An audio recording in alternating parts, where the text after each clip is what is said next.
Minor బాలికపై అత్యాచారం ఘటనలో నిందితుడు కేంద్ర మంత్రి బండి సంజయ్ కొడుకు సాయి భగీరథ్ను అరెస్ట్ చేయాలని డిమాండ్ చేశారు సిపిఐ నాయకులు. ట్యాంక్ బండ్పై అంబేద్కర్ విగ్రహం ముందు నల్ల చొక్కాలతో నిరసన చేపట్టారు. బాధిత కుటుంబానికి రక్షణ కల్పించాలని, మైనర్ బాలికపై హనీ ట్రాప్ కేసు పెట్టిన వారిని శిక్షించాలని కోరారు సిపిఐ రాష్ట్ర సహాయ కార్యదర్శి ఈటీ నరసింహ.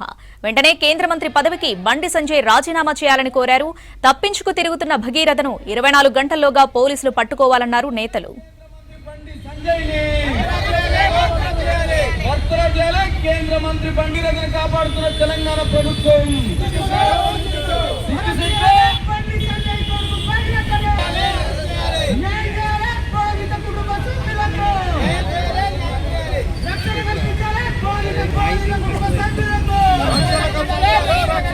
నాలుగు రోజుల క్రితం బాధితురాలు నిజానికి దేశానికి సహాయ మంత్రిగా ఉన్నటువంటి కొడుకు తల్లికని అత్యాచారం చేశారని చెప్పి వివిధ పద్ధతుల్లో లోపరుచుకున్నాడనేటటువంటి విషయాన్ని స్థానికంగా ఉన్నటువంటి పోలీస్ స్టేషన్కి వెళ్తే 6 గంటలు కూర్చోబెట్టడం అనేటటువంటిది సిగ్గుచేటు.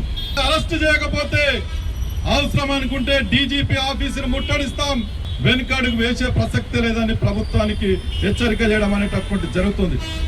ఈరోజు